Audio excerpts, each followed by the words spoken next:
आप सभी श्रोतागणों का एक बार फिर से स्वागत है मेरे चैनल रागनी सिंह में। आइए आज सुनते हैं मालती जोशी जी द्वारा लिखित कहानी जिसका शीर्षक है कन्यादान। कहानी बहुत ही अच्छी है, तो चलिए शुरू करते हैं आज की कहानी कन्यादान।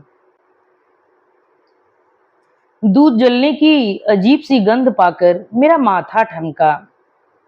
मशीन छोड़कर रसोई में झांका तो देखा दूध उफन उफन कर चूल्हे में जा रहा है और सुम्मी का कहीं पता नहीं है। सुम्मी, मैंने चूल्हे में लकड़ी खींचते हुए आवाज दी। जब कोई जवाब नहीं मिला तो मैं अनायास ही बैठक की ओर मुड़ गई। सुम्मी खिड़की के पास खड़ी अपलक सड़क की ओर निहार रही थी। तू यहाँ खड़ी है और उधर दूध?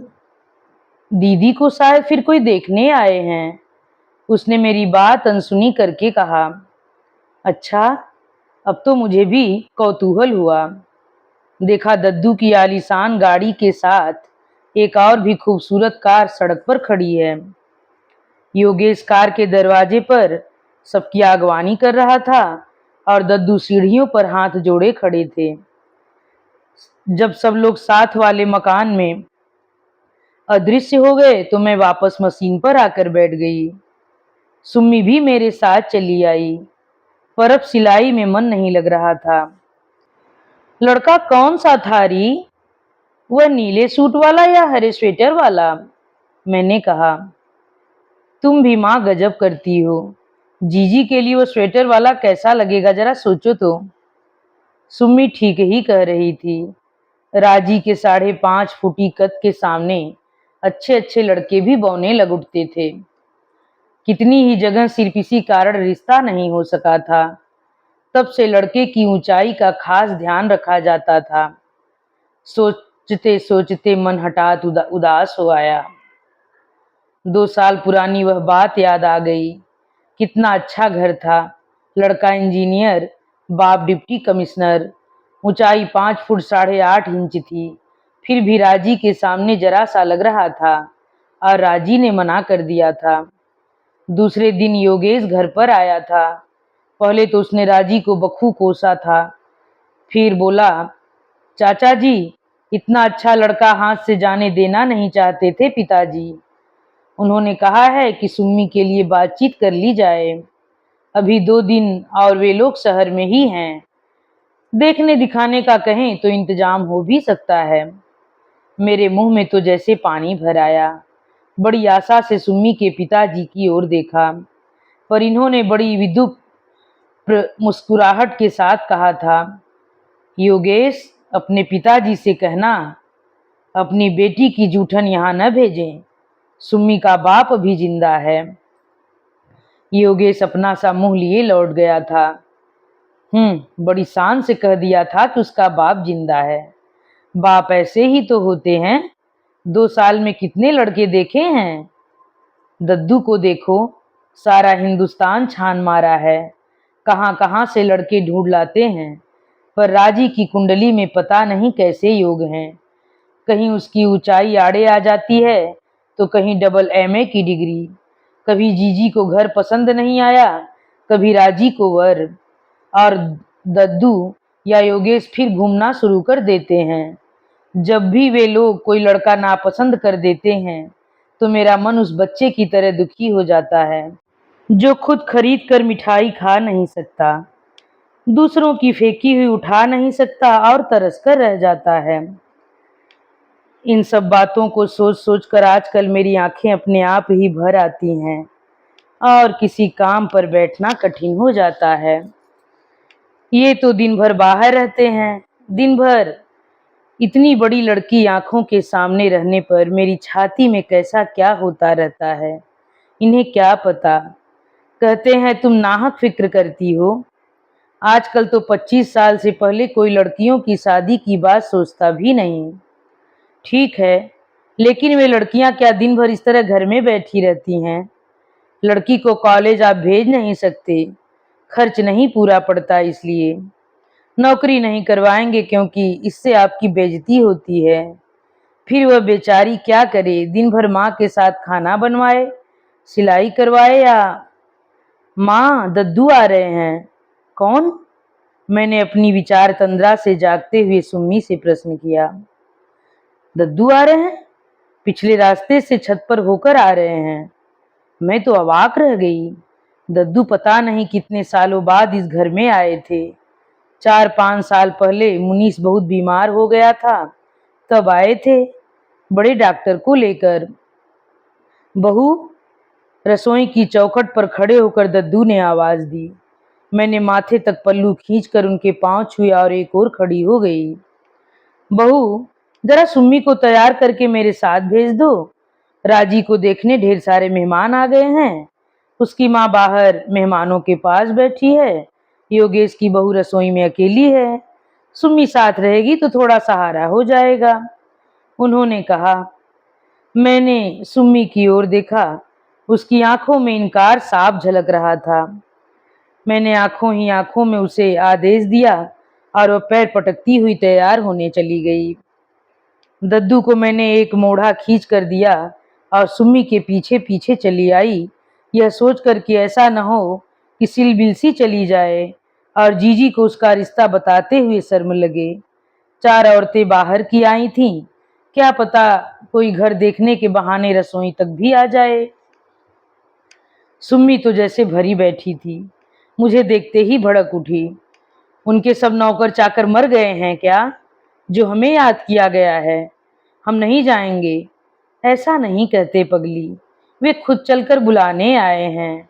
वैसी ही कोई जरूरत पड़ गई होगी, नहीं तो भला आज तक कभी ऐसा हुआ है? मैंने उसे समझाया। तब बड़े बेमन से उसने अपना संदूक खोला। मैं चुपचाप बाहर निकल आई। अपने मामा की दी हुई बैगनी रंग की अंबिका सिल्क पहनकर जब वह बाहर आई तो गले में जैसे कुछ अटक सा गया। हाथ में, गले में, सारे शरीर पर कहीं सोने का एक तार भी नहीं था। फिर भी लड़की जैसे लक्ष्मी का रूप लेकर ही इस धरती पर आई थी। याद आया, यह छोटी थी तो दद्दू उसे राजलक्ष्मी की जोड़ी के लिए भाग्यलक्ष्मी कहते थे। राजी तो सचमुच राजलक्ष्मी है, पर मेरी यह भागी बिटिया, वह नाम जैसे उसका उपहास ही बन गया था। दद्दू के साथ उसे भेजकर मैं पता नहीं कितनी देर सुमी की ही बात सोचती रही। वह पूरे 4 साल बाद उस घर में कदम रख रही थी। अलग होने के बाद इन दो घरों में ही नहीं, हम लोगों के दिलों में भी दीवार खड़ी हो गई थी। तब से मैंने सिर्फ योगेश की शादी में ही वहां पांव दिया था। उस समय भी उपेक्षा, अपमान और तिरस्कार की ऐसी सौगात पाई थी कि दोबारा जाने की इच्छा ही नहीं हुई थी। फिर भी मैं होली, दिवाली, दशहरा और संक्रांति पर बच्चों को बड़े के पैर छूने भेजती। राखी, भाई दूज पर लड़कों को अवश्य भेजती, जिससे कोई यह न कहे कि देने के डर से मुंह छिपा गए हैं। दिया हुआ सब दुगना करके योगेश, लोकेश सुम्मी के बहाने लौटा जाते। अजीब से संबंध हो गए थे, न छोड़ते बनता था न निभाते। जैसे जैसे बच्चे बड़े होते गए समझने लगे कि उस घर में वे लोग हिकारत से देखे जाते हैं। सबसे पहले सुम्मी ने वहां से जाने से इनकार कर दिया। दूसरे वर्ष मुनीस ने भी उसका अनुकरण किया। गिरीश और सतीश तो अभी छोटे थे, पर इस साल से हरीश भी विद्रोही दल में शामिल हो गया था। और कोई बुलाने आता तो सुम्मी तो आज भी न जाती। पर दद्दू की बात और थी, उनकी बात टाली नहीं जा सकती थी। उनके लिए सबके मन में एक ऊंचा आसन है। बंटवारे के बाद भी उस स्थिति में फर्क नहीं आया। ये मुंह से चाहे जो भी कहते रहते, दद्दू की बात टाल दें ऐसा साहस उनका भी नहीं था। और झगड़ा दद्दू से था ही कब, बैर तो देवर भाभी के बीच था। दद्दू उतने ही निरीह थे जितनी कि मैं, और इस रोज रोज की खटपट से उतने ही त्रस्त भी। जीजी यह देखकर चिढ़ती थी कि लाला जी दिन भर बैठकर ताश खेलते हैं या सिगरेट फेंकते हैं, खानदानी कारोबार में जरा भी हाथ नहीं बटाते। साल 2 साल बाद घर में एक प्राणी की वृद्धि करना ही उनके पुरुषार्थ की सीमा है। देवर को यह कोफ्त होती थी कि भाभी ठसक किसे दिखाती हैं, वे किसी और का नहीं अपने बाप का माल खा रहे हैं। पर कौन समझाता कि बाप की कमाई कोई जिंदगी भर बैठकर नहीं खा सकता। और दद्दू न होते तो घर की ईंटें तक बिक गई होती। और फिर एक दिन विस्फोट हो ही गया था। कारण चाहे जो भी रहा हो, सालों से सुलगती आग को बाहर आने का मौका मिल गया। कहनी अनकहनी सारी उस दिन जबान पर आ गई थी, और यह बात भी कि अब आगे साथ रहना नहीं हो सकता। दद्दू उस दिन भी बिल्कुल शांत बने रहे। तूफान थमने के बाद भाई को बुलाकर उन्होंने नकदी, सोना, चांदी सबका बराबर हिस्सा संभलवा दिया। नाप जोख करके मकान 2 हिस्सों में बांट दिया। नई सड़क पर एक नई फैंसी क्लॉथ की दुकान लेकर दे दी। मुझे अलग हो जाने से जरा भी खुशी नहीं हुई। दद्दू के बच्चों पर मेरी बहुत ममता थी, पर रोज रोज की किलकिल से छुटकारा पाने की राहत जरूर महसूस की। 3 महीने बीतते बीतते इन्होंने बकना शुरू किया। बाप दादों की दुकान तो लोग बागों ने अपने लिए रख ली, हमें नई जगह पर बिठा दिया है, भला हमें कोई पूछता है वहां? बात दद्दू के कानों तक भी गई और दूसरे ही हफ्ते दुकानों की अदला बदली भी हो गई। साथ ही दोनों मकानों के बीच एक लंबी सी दीवार भी डल गई। मैंने योगेश राजी को देखने के लिए तरस गई, पर जीजी के रोज रोज ताने भी अब नहीं सुनने पड़ते थे। दुकान नई हो या पुरानी, चलाने से ही तो चलती है। देखते ही देखते दद्दू की नई दुकान भी चल निकली। बीकॉम के बाद योगेश ने भी पास ही में एक रेडीमेड कपड़ों की दुकान खोल ली। लोकेश के लिए एक फैक्ट्री खोली गई थी और उसकी ट्रेनिंग के लिए अमेरिका चला गया था। अब इनको यह शिकायत है कि दद्दू के सारे पुराने ग्राहक अपनी ओर तोड़ लिए हैं। पहले पहल तो मुझे भी इन किस्सों पर विश्वास आता था, पर बाद में मैं समझ गई कि अपनी अकर्मण्यता पर पर्दा डालने के बहाने हैं सब। पुराने न सही, इतने दिनों में तो नए ग्राहक भी जुट सकते थे। दुकान तो ताश का अड्डा बना लेने का अंजाम तो यही होता है ना। जो आदमी मुझे यह खबर दे गया था, उसके सातों पुरखों का इन्होंने तर्पण कर डाला था। धीरे धीरे सारी कैश चुक गई। फिर चांदी का नंबर आया, फिर एक एक करके मेरे गहने भी जाने लगे। तब घबरा कर मैंने दद्दू के पास संदेश भिजवाया। उन्होंने खुद जाकर दुकान का मुआयना किया और दुकान में पार्टीशन डलवाकर आधा हिस्सा एक डिस्पेंसरी के लिए किराए पर उठवा दिया। किराया सीधा सीधा मेरे पास पहुंचे यह व्यवस्था भी कर दी। उन्होंने बहुत हाय तौबा मचाई, जो जी में आया बकते रहे, पर दद्दू की व्यवस्था को बदलने का साहस न कर सके। इससे भी पूरा न पड़ा तो मैंने छत के 3 कमरे और रसोई अपने लिए रखकर नीचे का सारा हिस्सा किराए पर उठा दिया। ऊपर रहने में ढेर सी असुविधाएं थी, पर एक सुविधा थी सबसे बड़ी कि ऊपर वाला हिस्सा अकेला था और मेरी रसोई में क्या पकता है किसी को पता नहीं चलता था। अपने घर में तो कोई भूखा प्यासा भी रह लेता है, लेकिन बेटी का ब्याह, उसके लिए तो हाथ पांव मारने पड़ते हैं। यह काम तो औरतों के करने का नहीं है। दिन भर घर में बैठी लड़की सूखती जा रही थी और मैं कुछ नहीं कर पा रही थी। धम धम पैर पटकती हुई सुम्मी लौटी तो मेरा ध्यान बटा। क्यों री, गए कि क्या वे लोग? कैसा है लड़का? राजी से तो ऊंचा ही बैठेगा ना। कितने लोग थे? लड़के की माँ भी थी क्या? तमाम सवाल मैंने एक साथ पूछ डाले, पर सुम्मी ने मेरी एक भी बात का जवाब नहीं दिया और भड़ाक से दरवाजा बंद करके साड़ी बदलने चली गई। मुझे अपने ही ऊपर शर्म आई। कैसे कैसे प्रश्न पूछ बैठी मैं। मुझे इसकी भावनाओं का जरा तो ख्याल रखना चाहिए। बेचारी का मन कितना कुढ़ रहा होगा कि ताऊ जी के यहाँ तो इतनी दौड़ धूप हो रही है, खोजबीन हो रही है, और यहाँ अभिमान के मारे अपने भैया के आगे कभी हाथ नहीं फैलाया था। पर अब कल ही लिख दूंगी कि आकर इसे लिवा ले जाएं और जैसे ही हो पार लगा दें। शुक्र है भगवान का कि एक लड़की दी, नहीं तो किस किस के आगे हाथ पसारती। रात खाना परोसते हुए मैंने इनसे बताया, आज फिर राजी को देखने आए थे। वेरी गुड, उन्होंने हंसकर कहा। बाप ने ब्लैक में खूब जमकर कमाया है, अब छोकरी सब हिसाब बराबर कर रही है। 8-10 हजार तो अब तक देखने में ही खर्च हो गए। शादी तो अभी बाकी है। मुझे बात का यह ढंग अच्छा नहीं लगा। कहा, जब संयोग बनेगा तभी न शादी होगी। बेचारे कोशिश करने में तो कोई कसर नहीं छोड़ रहे हैं और मैं हाथ पर हाथ धरे बैठा हूँ। यही कहना चाहती हो ना? इन्होंने एकाएक गर्म होते हुए कहा। तो ठीक तो है। मैं दद्दू की तरह हाई क्लास का आदमी नहीं हूँ। रोज रोज इस तरह का आयोजन नहीं कर सकता। तो तुम सोचती हो मुझे कोई फिक्र नहीं है?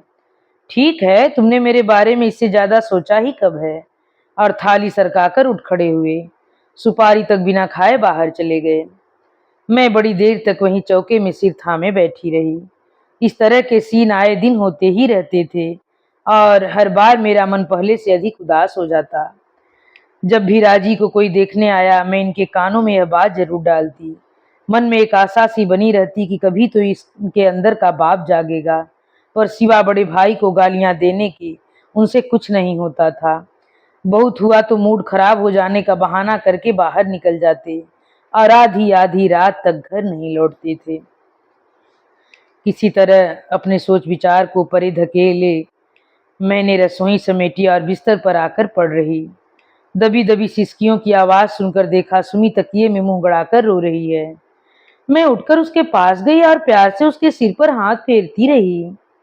उस छोटे से घर की चार दीवारी में दुख सहते सहते हम लोगों का रिश्ता माँ बेटी का न रहकर सखियों सा हो गया था।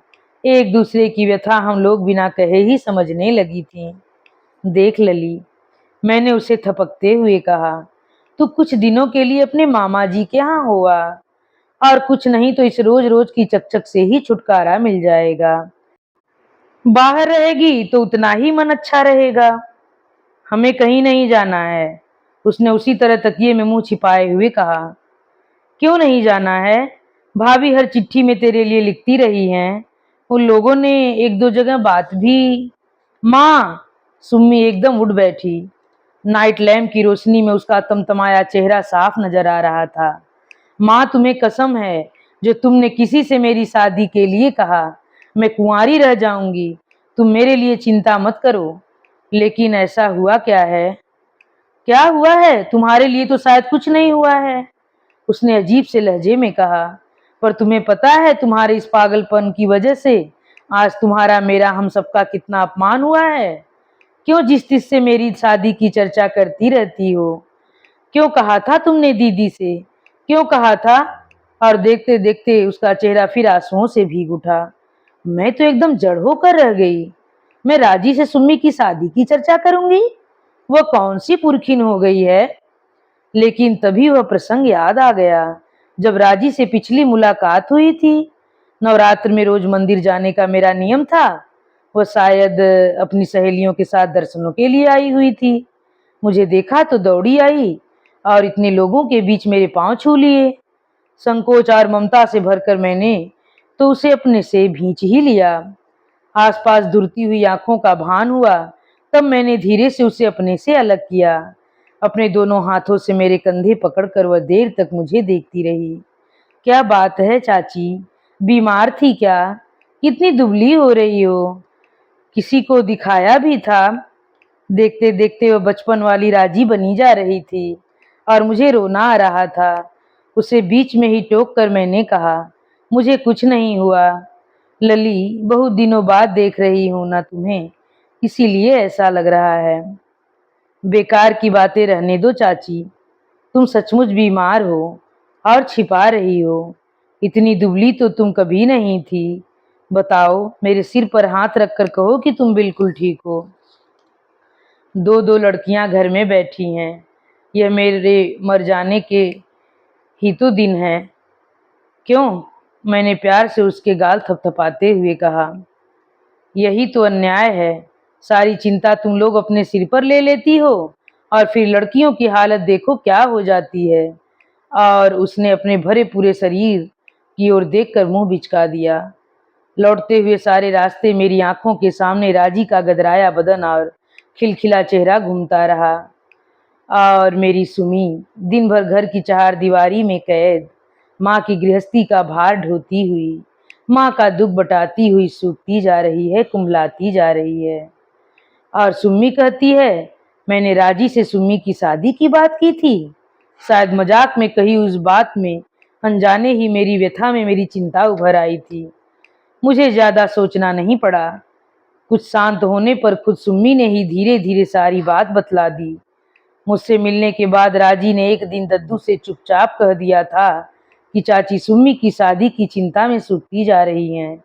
दद्दू खुद भी चिंतित थे, पर एक बार अपमानित हो जाने के कारण इस झमेले में पड़ना नहीं चाहते थे। इस बार राजी को देखने जो लड़का आया था, वह शहर में अपनी फूफी के यहाँ रुका हुआ था। शाम को जो लोग बाग आए थे, उनमें लड़के का फुफेरा भाई भी था, वही स्वेटर वाला। सब लोगों के साथ यह बात उठी कि यह लड़का सुमी के लिए ठीक रहेगा। योगेश पर मेहमानों का भार छोड़कर दद्दू चुपचाप पिछले रास्ते सुम्मी को बुलाने आए थे। वे जानते थे कि किसी और के बुलाने पर वह आएगी नहीं। सुम्मी को सीधे ड्राइंग रूम में ले गए। सबसे परिचय करवाने के बाद उसे राजी के पास बिठा दिया गया था। राजी ने फुसफुसा कर उसे बता दिया था कि वह स्वेटर वाले को अच्छी तरह देख ले। यहाँ तक तो सब ठीक ही हुआ था। उन लोगों के जाने के बाद सुम्मी आने ही लगी थी कि राजी ने हाथ पकड़कर रोक लिया था। बरसों बाद मिली थी वे, और उन लोगों के सामने बातचीत जरा नहीं हो पाई थी। गपशप और नाश्ते में दोनों बहनें डूबी हुई थीं कि सामने वाले कमरे से सास बहू की बातचीत सुनाई दी। लड़की तो लाकर दिखा दी, पर यह भी सोचा है कि कितनी ऊंची उड़ान है। जीजी कह रही थी लेना देना तो अलग, उन लोगों के रुतबे के लायक इत्रपान भी हो सकेगा। वे दिन गए जब लोग खानदान भर देखकर लड़की ब्याह लेते थे। तो परवाह क्या है माताजी, योगेश की बहू ने कहा। जब ताऊ जी ने इतना धर दिखाया है तो शादी भी पार कराने का जिम्मा उनका ही रहा। दद्दू शायद आसपास ही कहीं थे, गरज कर बोले, बहू शादी का खर्चा चाहे सुम्मी के ताऊ जी उठाएं या उसके पिताजी, तुम्हारे पीहर से कुछ नहीं मांगेंगे, इत्मीनान रखो। इससे आगे सुम्मी नहीं सुन सकी थी और राजी का हाथ छुड़ाकर भाग आई थी। सारी बात सुनकर समझ में नहीं आया कि मुझे खुश होना चाहिए या उदास। दद्दू के लिए श्रद्धा जरूर उमड़ आई। अपनी लाडली नाजोपली बहू को आज उन्होंने मेरी सुम्मी के लिए कठोर शब्द कहे थे। यह जानकर खुशी तो हुई भी, पर डर भी लगा। उस घर का वातावरण इस घटना के बाद कैसा होगा, इसकी कल्पना की जा सकती थी। गनीमत थी कि नीचे वाली नर्स बाई इन दिनों छुट्टी पर थी, नहीं तो घर में तूफान उठे बिना नहीं रहता। नर्स बाई जानती थी कि देवर भाभी को लड़वाना कितना आसान है। मुफ्त का तमाशा देखने में किसी को क्या एतराज हो सकता है। 5-6 दिन बाद योगेश आया। चाचा जी तो घर पर नहीं है ना? उसने बाहर ही से पूछ लिया था।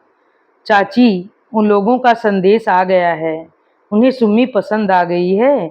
आप लोग क्या कहते हैं बताइए, उसने बैठते ही शुरू किया। खुशी के मारे मैं मूक सी हो गई। उसने मेरी चुप्पी का दूसरा अर्थ लेते हुए कहा, लड़का जल्दी से आपको दिखाया नहीं जा सका, लेकिन वे लोग यहीं के हैं, किसी भी दिन दिखाइएगा। फोटो यह रहा। लड़का डॉक्टर है, प्रैक्टिस अभी जमी तो नहीं है, पर पिता की रेपुटेशन अच्छी है, जल्दी ही चलने लगेगी। अपने डॉक्टर अवध बिहारी का नाम सुना है ना, उसी का लड़का है। लड़का तो अच्छा है भैया, फिर दद्दू खराब थोड़े ही देखेंगे। ये आप कह रही हैं? हमारे यहाँ आकर सीखिए नुक्स कैसे निकाले जाते हैं, उसने कहा। क्यों, क्या हुआ? लड़का तो अच्छा था, मैंने खिड़की से देखा था।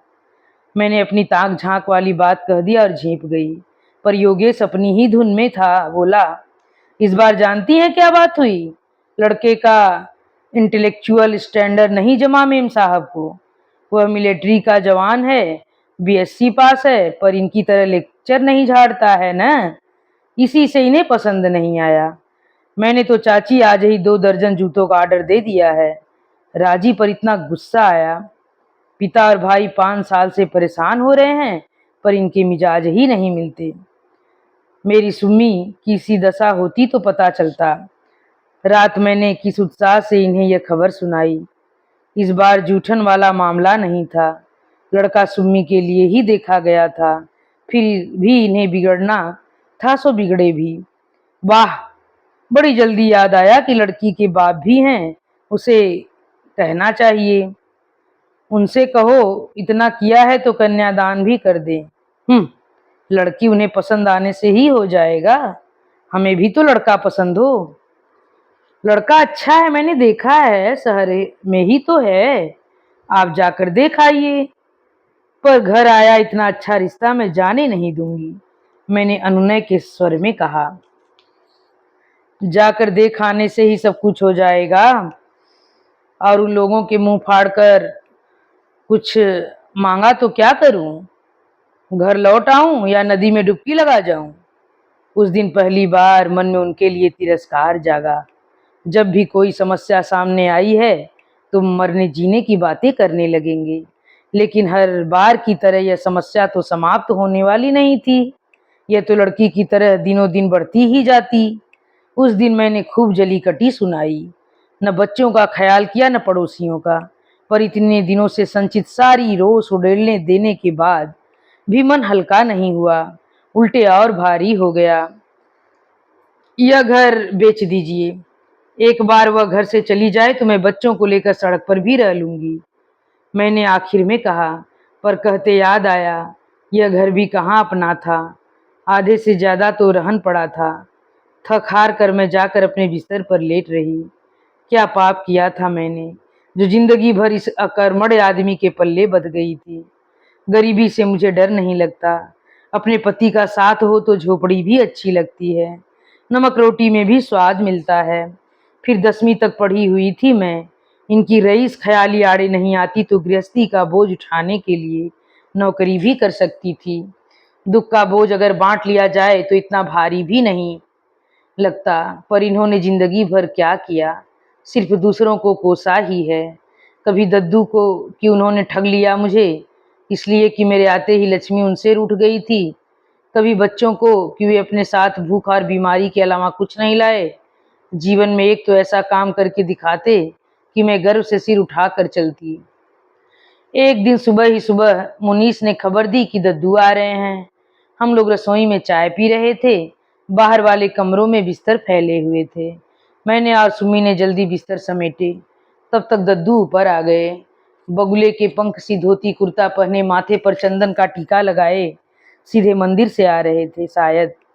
मैंने सिर पर पल्ला लेकर उनके पांव छुए और इन्हें बुलाने भीतर गई। जंगी व अंडरवियर पहने ये चूल्हे के पास मजे में ताप रहे थे। मन ही मन भाइयों की तुलना कर डाली और विषाद से भर उठी। बाहर दद्दू बैठे हैं, मैंने पजामा पकड़ाते हुए कहा, और जरा ढंग से ही बोलना। उनके गुस्से की परवाह किए बिना मैंने समझाया।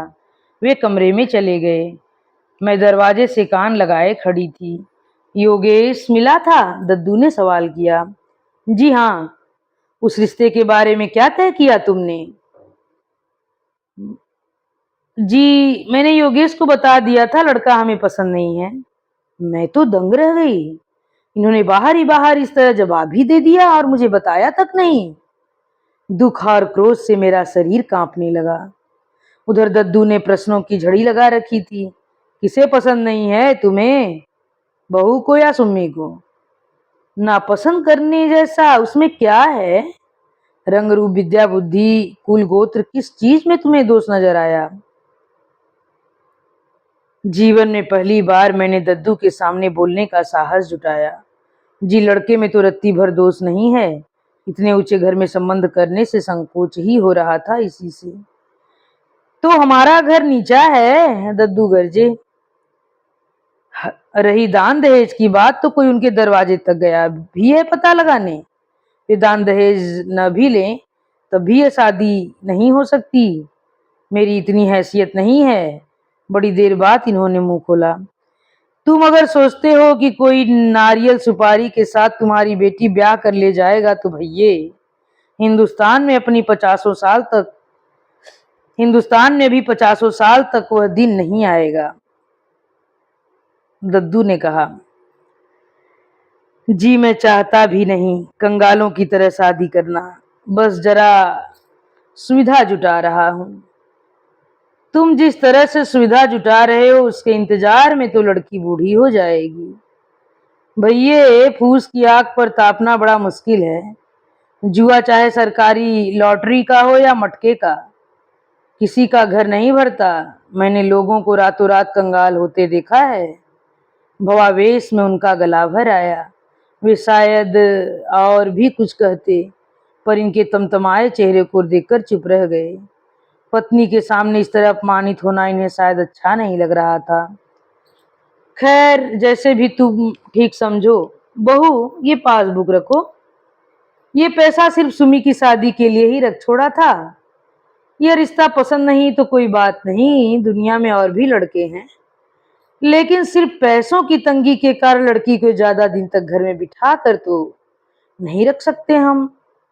उन्होंने पासबुक की पाई पर रखी थी कि ये कड़े स्वर में बोल उठे, ये आप ले जाइए। गरीब सही, हम लेकिन भिखारी नहीं हैं।